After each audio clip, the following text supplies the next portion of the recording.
Hey everyone, I hope you're having a great day. It's Rolando here again, and today we're starting our power series. And the first exercise we're starting with is the push press. So one quick thing before we start, I want to kind of differentiate this between the regular shoulder press. Keep in mind, a shoulder press, you just want steady control up, down, whether it's the dumbbells or barbells.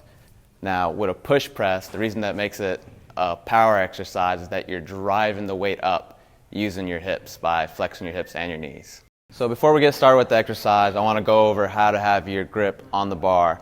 So what you want to do is we're going to be using a clean grip, which we're going to go over later on in the series, but essentially it's going to be a pronated grip again, everyone's favorite grip, and we're going to have it about shoulder width apart, maybe slightly shoulder width apart even.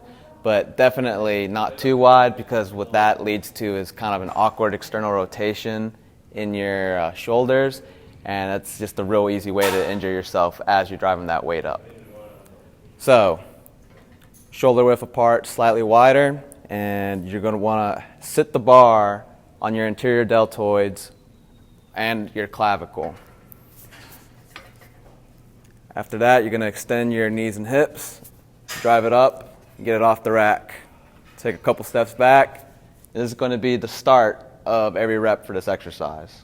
So two things that I forgot to add in and that I want to go over before we start is how to have your elbows when you have the bar in your hands. So the way you want to have them is either parallel with the bar or in line, or even slightly ahead of the bar. And I'm going to be using slightly ahead of the bar. Another thing is your feet, you want them to either be in line with your hips or even shoulder width apart with your toes slightly pointing outwards. Now, for the actual downward phase of the exercise, what you want to do is a quarter squat.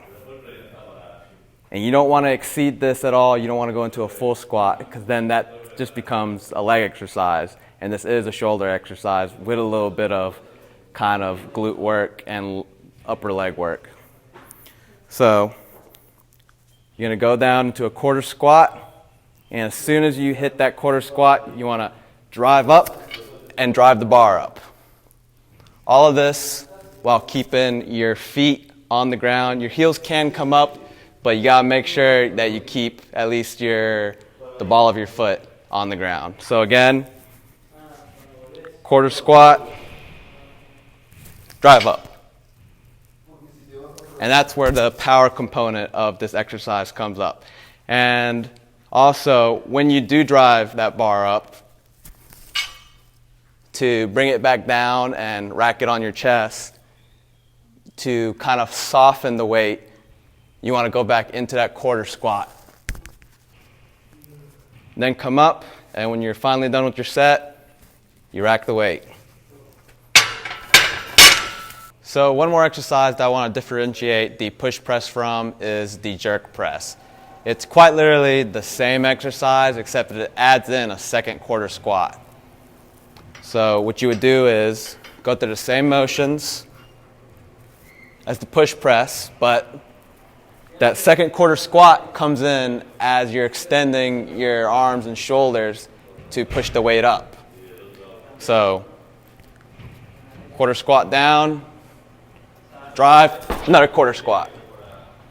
And then you drive up again and rack the weight. So again, very similar exercise, but just like the push press, it enables you to do a little bit more heavier weight. So for this one, the reason you can do more heavier weight, even heavier than the push press, is because you're able to kind of get under and catch that weight with that second quarter squat. On the surface, this exercise may seem like it's very shoulder orientated, because it does use your trapezius, soleus, gastrocnemius, and your deltoids, but it's very, very leg extensive. That's where that power comes from. That's why it's so good for athletes, because it translates onto the field, because it's using those muscles that power athletes on the field. And those muscles are your gluteus maximus, semitendinous, semimembranous, bicep femoris, vastus lateralis, vastus medialis, vastus intermedius, and your rectus femoris. All right, that's everything that I have for this video. This video is going to be a 3-parter for the power series. So I think next that we're going to go over is the power clean and the snatch.